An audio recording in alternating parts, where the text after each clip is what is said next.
you ask yourself any of these questions? Will I ever be able to get out of debt? Will I ever be able to retire? How am I going to pay for my children's education? How do I begin saving for my family's future? And if something were to happen to me, will my family be taken care of? Have you struggled in finding the answers? Forever Forward Financial can help answer these and many more questions about your financial future by teaching you how money works, by providing you the financial education you seek, by assisting you in making the right retirement or educational decisions that are best for you and your family, and by helping you take the necessary steps in establishing and meeting your financial goals. Please call us today and schedule your complimentary, no-obligation meeting to discuss your needs and concerns. The number, 727-422-7761. Hi, this is Tiffany Werner, your host of Moments of Clarity. Living with a mental health disorder is not easy. If you or someone you know are struggling with this,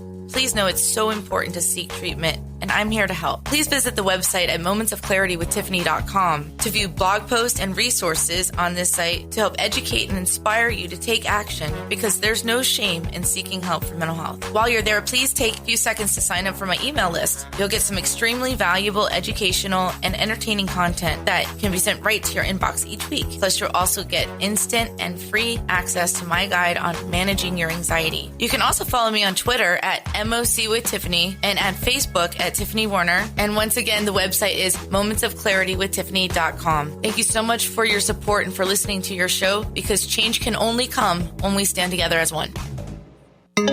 This is the Tan Talk Radio Network. We are back to Moments of Clarity with Tiffany Werner. To join in the discussion, call 866-826-1340. Now, here's Tiffany Werner.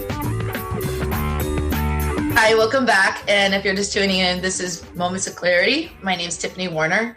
I am a licensed mental health counselor, and I'm your host.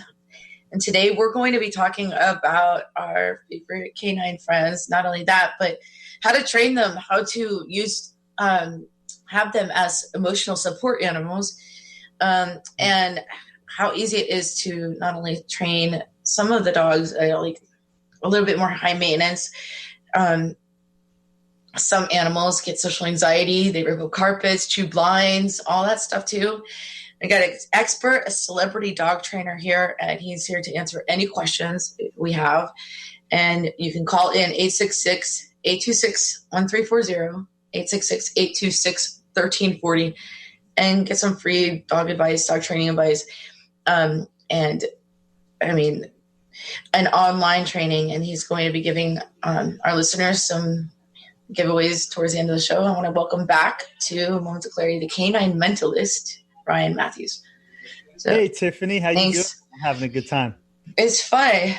And I love the dog that you have behind you. It's like a white lab, right? This would be a golden lab. Yep. Yeah. They call it golden lab. Yeah. But I'm a fan of Labradors. Abby's a lab, and they're just, I don't know. I think all dogs are great. I don't know. Everyone has their own own personality or opinion or whatever. So there's a lot that, Ryan came to visit us for a few days, and Abby now can walk without a leash if I wanted her to. Unfortunately, because of the pandemic, we haven't really brought her to the dog beach, but she actually gets in my car now, which she didn't before. Oh, I remember that. I remember that very well. Tiffany said there was no way that her dog will get in the car. And she wouldn't, as I have a little tiny convertible full-time Beetle. The dog's 95 pounds, and you kind of try to get Abby into that. She would stand like a donkey, like a mule, and just sit there outside she was like, And within a minute, he's like, I got her. I'm like, yeah, right. I'm glad I didn't bet money on it. I would have lost, but you're not going to get her in the car, because I would get her in the car. She'd start bucking like a deer. Have you ever seen Tommy Boy or Black Sheep or whatever? And the deer wakes up and starts bucking, and that's what Abby did. And she actually rode to work with me and back. And I was like, I can finally bring the dog. I almost got rid of the car because I couldn't take the dog in it. And that's I so like my wild. car. So what I would love to do, just to inspire people, Tiffany, is tell them one, how long it took, but more importantly, let's share with them how we did it so that they can learn from that and do it themselves. So how long did it take us? Okay. It took you 5 minutes. Yeah. Show off. Yeah. No, go ahead. And here's why, everybody. This is very, very common, by the way. So you're not the only one, Tiffany. What happens is our pets provide resistance. And because resistance is uncomfortable as it relates to human interaction, right? Or with our pets, it doesn't feel good. So what do? We stop. And that's where the pet wins. Because here's the thing about our pets, well, dogs specifically, is that they are opportunists and they are constantly manipulating us. And we tend to allow it because we want to go with the passive least resistance. The problem with that is playing like grandma mode. I know, shout out to my grandmother who's always just gives me whatever I want. I'm so spoiled by her, but there's not always growth in that, right? Yes. And so ultimately, when Tiffany's dog had protested and meaning, no, I don't want to go in there, all I did was provided very clear direction, total leadership. And leadership to me is about being very consistent, very fair, and very reliable. Meaning that, number one, I am going to motivate her and encourage her, but for her not to do it is not an option. Now, why so? It's because I know she's not being hurt. I know the end result, and I know she's just being a dog because I've seen it thousands of times. And I know that in just a matter of time, she will do it. She will love it. And I know, big picture, this is going to result in her going places with Tiffany. Mm-hmm. So I focus on the end game, and I'm willing for things to be slightly uncomfortable if necessary, so we can get to the end game of them having, more things to do together as a family. Mm-hmm. Oh, totally. And you had bacon in your pocket or something, but we did use some treats. So the secret was this, folks. The secret was, one, having the dog on leash, because if not, we can't go through the repetitions, and the repetitions matter, meaning going in and out of the car. That matters because that's one of the 4 ways that dogs learn. So I created this thing called the Core 4. It's known as RCTR.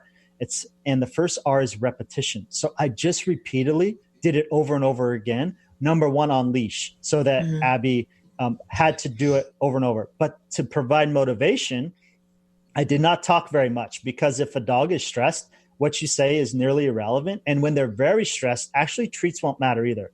If you just have them go through the repetitions, this is very important, everyone, in a simple to complex manner. That means that I did not expect her to go all the way into the car the first time. All I wanted was 1 paw on the threshold of the doorway. Okay, 1 paw up. And I'm just like, oh my God, I'm so proud of you. Good job. I act like it's a big deal. And remember, it was a big deal. It was to you, but not to me, because I know where we're going. I cried. Yeah. At the end of this, I'm like, it was a big deal for me. So after the 1 paw, I expect 2. So this also can work in our own lives, right? Where we want more. We want to progress. We want to grow. We want to evolve. Same thing with our pet. And so I'm like, great job, baby girl. Now I want 2 paws over and over and over. Then after that, what would you guess? 3 or 4 paws, okay? All the way in. And then I'm rewarding her over and over. It's repetition, everyone. And we used leash, and I choked up on the leash, meaning not holding it very far out at the end of the 6 feet leash, holding it more like a foot away from the clasp so I can help guide her with the leash. And then I guided her also with the treat, just over and over, very consistent. And we pulled her gently into the car, and again, rewarded whenever we were impressed. And I just did that over and over. And next thing you know, she goes in on command. And so you all can do that at home too. Yeah, and I was also using the wrong kind of collar. I was using a harness, and there was a black spiky collar that's not a choke collar. It doesn't hurt her. We ordered it off of Amazon. Not the it's the people can email me and I can share them. Yeah, you should tell them about which color and stuff like that. Yeah, too easy. It's just a black plastic, but very effective, especially with the dog that wants to pull. Right. So it's just like it's kind of like a spiky choke collar, but not. I would never hurt my dog, but it just but it does make the world of difference. It kind of just keeps her like she doesn't hurt me now when I'm walking her. Like, so it's just like win-win. But I want to take callers. Any questions? 866-826-1340. 866-826-1340. So many questions for people, like what to do to potty train or anything like that. But any questions like that, 866-826-1340. And I'm on Facebook. Ryan said, I have an emotional support dog that is now in her 17th year and has gone deaf. Wow, 17. She's gone deaf. As we are able to communicate less, I can see her frustrations with me when I don't understand what she's asking for. Do you have any advice? Wow, that's a great question. On Facebook I love Live. this. I love this question. Thank you so much for whoever asked that question. Wow. So it's just, that really touched my heart, actually, on a few reasons. 17, man, that's a long time. And she's deaf. How do you communicate? And she's frustrated. So he says, frustrated with me. So he says, emotional support dog, 17th year has gone deaf. We're able to communicate less, and I see her frustrations with me when I don't understand what she's asking for. Do you have any advice? So there's so much to be said for understanding how to read body language. Okay, so that's one of the things where I'm a little bit different is I teach dog psychology and how to read body language. And so if this person can I give out my personal email? I want to help this person. Is that okay, Tiffany? Yeah. Okay. I'm going to guide this. Of course, you can give out anything you want. Okay. So I want this individual to email me, Ryan@worldofdogtraining.com, Ryan@worldofdogtraining.com. And I'm going to give them a guide about understanding how to read body language. You see, like humans, we communicate with our pets and pets communicate with us, and we communicate with each other. Tiffany can validate this, about 93% nonverbal. So Tiffany, what are your thoughts on human nonverbal communication? What percentage would you say is nonverbal?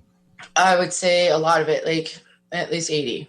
Okay, there you go. So dogs are the same way. So I want this person to, number one, know that they need to understand how to read the body language, and I will help support that. 1. 2 is to know that everything runs down leash. And so I would encourage this individual to know that I'm coming from a caring place, okay? It's not a jab. But number one, how are your own emotions? So when you say your dog is frustrated, now are you frustrated? And if you are, that's okay. I get frustrated every day. I think we all do. But I just want to encourage you to be your dog's leader. And if not for yourself, do it for your dog. And I want you to take some deep breaths, and I want you to find your own balance and your own center. And then I want you to this is fun, I want you to do a fake big yawn, okay? A fake big yawn. And dogs do what's called mirroring. We do it with each other. When I nod, Tiffany's going to nod. This is very common, okay? And that makes agreeance, right? And so when you yawn, you are conveying to your dog relaxation. Your dog can relax as well. Now, I want to also just encourage you to start doing more training with hand signals only, okay? Hand signals only. That's going to help with your training as it relates to what you want from your dog. And as it relates to knowing what your dog wants from you, I want you to progress with your understanding of reading dog body language. And I have your back if you email me. Okay. So what's your email once more for that listener that texted that or put that on Facebook? Ryan, Ryan, @worldofdogtraining.com. Ryan@worldofdogtraining.com. But that is a huge change. I mean, for dogs and for people too, to communicate and have to learn a whole different way to communicate and relate to each other. So, I mean, when your dog goes deaf, we're trained as human beings to talk, to command and things, but to have hand signals, it's a huge, big change. It kind of goes hand in hand with the stigma on mental health too. When somebody changes or needs something different mentally, psychology, it's not always up to them to figure it out. It's up to us to help. How do we communicate with those that need us? Say somebody recovering from post-traumatic stress, how to not, jump in front of their face and be like, surprise, or something. I don't know. To people that, going through depression, stuff like that. We have to also all work together to really understand each other. When we do, we get along so much better. Everyone wins. And it doesn't take a whole lot of effort to be able to make a hand gesture versus